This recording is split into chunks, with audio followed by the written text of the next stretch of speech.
शुरू अल्लाह के नाम से जो निहायत मेहरबान और हम फरमाने वाला है।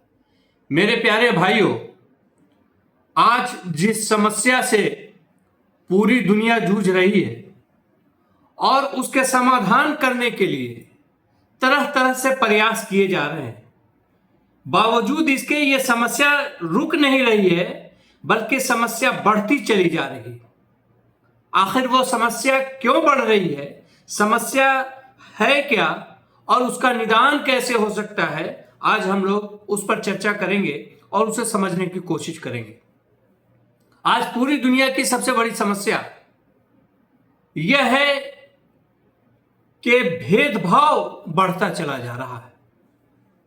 यह दुनिया में डिस्क्रिमिनेशन जो हो रहा है, खासतौर से अगर हम अपने देश भारत की बात करें तो यहां डिस्क्रिमिनेशन बहुत ज्यादा बढ़ गया है। धर्म के नाम पे, जाति के नाम पे, भाषा के नाम पे इस तरह से परेशान हो गए हैं लोग कि बाज लोग धर्म के खिलाफ हो गए और कानूनें बनाई जा रही हैं और तरह तरह से कानून बना करके इसको रोकने का प्रयास किया जा रहा है। लेकिन बावजूद इसके कि सख्त कानून होने के बाद भेदभाव में कमी नहीं आ रही, भेदभाव करने के तरीके बदल गए हैं, जुल्म सितम ज्यादा बढ़ गया है। हमें यह सोचना होगा कि आखिर इस समस्या से छुटकारा कैसे हासिल होगा, इस समस्या से हम कैसे निजात पा सकते हैं। मेरे प्यारे भाइयों, यह समस्या कानूनी नहीं है, हम गलत डायरेक्शन में काम कर रहे हैं। इस समस्या को रोकने के लिए हमें अपनी तरबियत की जरूरत है, हमारे अंदर जो दिल है उसको बदलने की जरूरत है, अपनी सोच को बदलने की जरूरत है। कानून और सामाजिक दबाव इस भेदभाव को नहीं रोक सकता है, इस बात को समझने की जरूरत है। अब जरा गौर कीजिए कि किसी भी इंसान के अख्तियार में यह नहीं है कि वो किस खानदान में पैदा हो, किस जाति और किस धर्म में पैदा हो या किस क्षेत्र में पैदा हो। यह इंसान के अपने अख्तियार की चीज नहीं है। जब इंसान के अपने अख्तियार में ये बातें नहीं है कि वो पैदा कहां होगा, वो किसी दलित के घर में होगा या ब्राह्मण के घर में होगा, वो सैयद के घर में होगा या धोबी के घर में होगा, ये अख्तियार उसको नहीं हासिल है।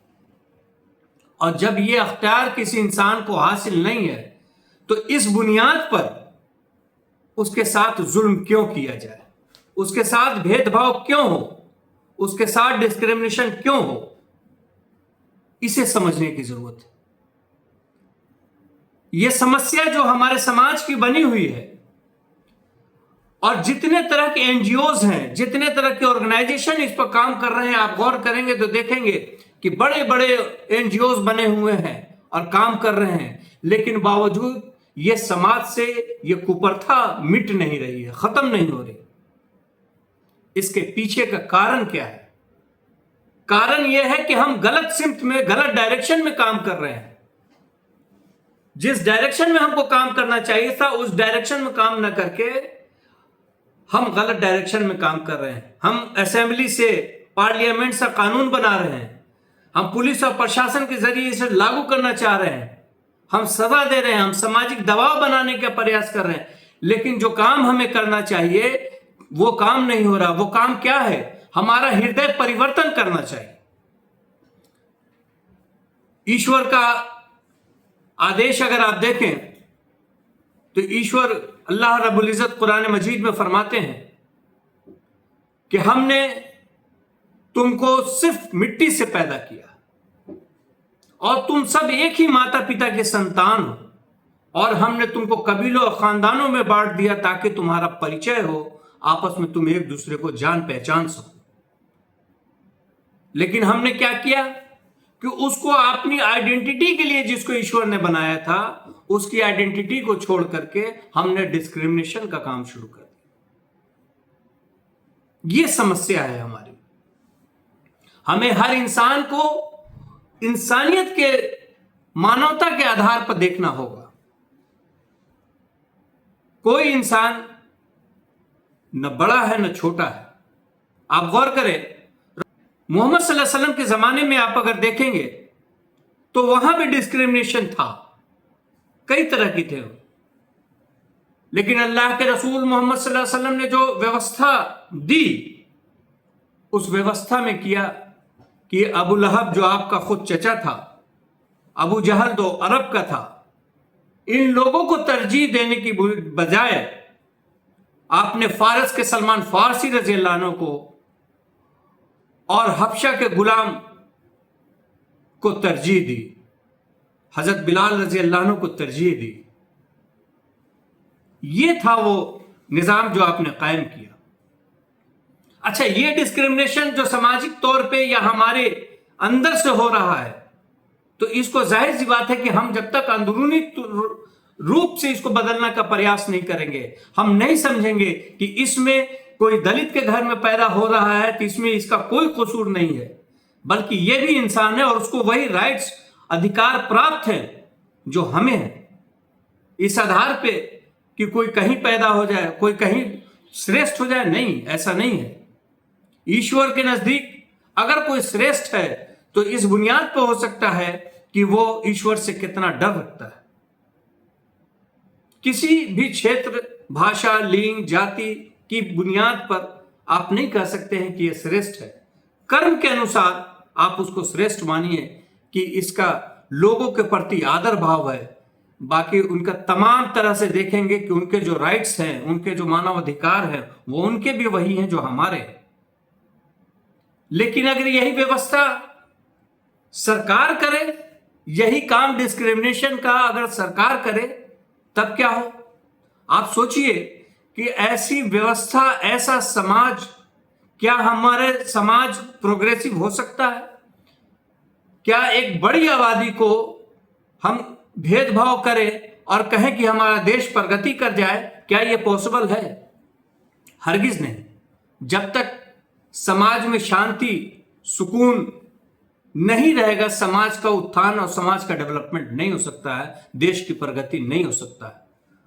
आप एक बड़ी आबादी को इग्नोर करके देश का डेवलपमेंट नहीं कर सकते। आप देखिए कि सरकारें, सत्ता जिसकी भी रही हो, वो सत्ता तभी बची रहती है जब तक वो अपने अवाम के हित के बारे में सोचती है, अवाम का हित करती है। जिस दिन अपने देश के लोगों को, अपनी जनता को, आम लोगों को सताना अगर सरकार शुरू कर देती है, तो प्रकृति का नियम यह है कि वो सरकार, वो सत्ता ज्यादा दिनों तक बाकी नहीं रही है। आप इतिहास उठा करके देखिए, जिसने भी जुल्म किया, कौमें मिट गई, बड़ी बड़ी ताकतवर कौम, बर्बर कौम, और इस तरह की कितनी कौमें आई और चली गई। जिन्होंने जुल्म किया उनकी सत्ता बाकी नहीं रही, क्योंकि ईश्वर बिल्कुल इस चीज को पसंद नहीं करता है कि हमने अगर आपको ताकत दिया है तो आप जमीन पर खराबी पैदा कीजिए, लोगों को सताइए।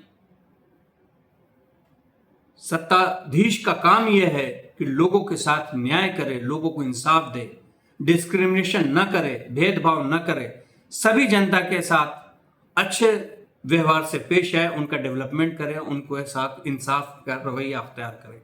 यह है। इस तरह से जब तक हम काम नहीं करेंगे, हमारा देश प्रगति नहीं करेगा। इस्लाम के द्वितीय खलीफा बड़े सख्त मिजाज के थे, हजरत उमर फारूक रज़ी अल्लाह अन्हु। जब उनको खलीफा की नियुक्ति की गई तो लोगों में यह डर व्याप्त हो गया कि क्या यह डेमोक्रेटिक तरीके से शुरई निजाम के तहत रहेगा या यह डिक्टेटर की तरफ चला जाएगा।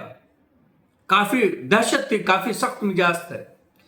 पहला जो आपने लोगों के साथ खिताब किया, संबोधन किया लोगों को, उसमें खड़े होकर के आपने कहा कि ये लोगों, अगर तुम मुझे देखो कि मैं सही तौर से सत्ता नहीं चला रहा हूं, जो बुनियादें बताई गई हैं उस पर अगर कायम नहीं हो, तो तुम्हारा सुलूक मेरे साथ कैसा होगा।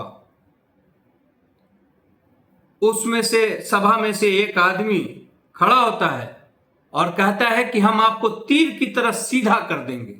अगर आपको राह से भटके हुए देखेंगे, शासन व्यवस्था में कमी देखेंगे, आपको उस रास्ते से हटा हुआ देखेंगे जो अल्लाह और उसके रसूल मोहम्मद सल्लल्लाहु अलैहि वसल्लम ने दिया है, तो आपको तीर की तरह सीधा कर देंगे।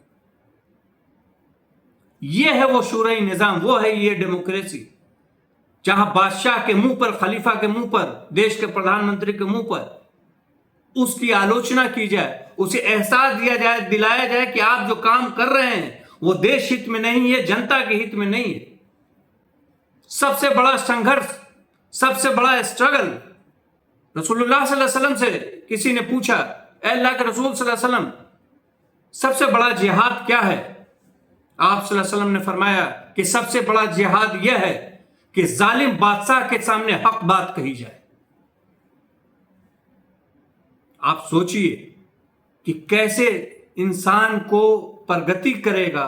इसके लिए सबसे जरूरी है कि हम अपना हृदय परिवर्तन करें। हम इस बात को जहन में बैठा लें कि कोई इस बुनियाद पर छोटा बड़ा, गरीब अमीर की भेदभाव, तमाम तरह से जो भी भेदभाव हमारे समाज में है, हमारे जहन में है, उन सब से जब तक हम अपने दिल और दिमाग को पाक नहीं करेंगे, ये समस्याएं, चाहे आप जितना भी कानून बना लीजिए, चाहे आप जितना भी सामाजिक व्यवस्था को मजबूत कर लीजिए और चाहिए कि समाज में डिस्क्रिमिनेशन नहीं हो, लोगों को अवेयर कर दे, नहीं होगा जब तक कि हम खुद तब्दील होना नहीं चाहेंगे, जब तक कि हम खुद अपने जहनों से इस बात को निकालना नहीं चाहेंगे।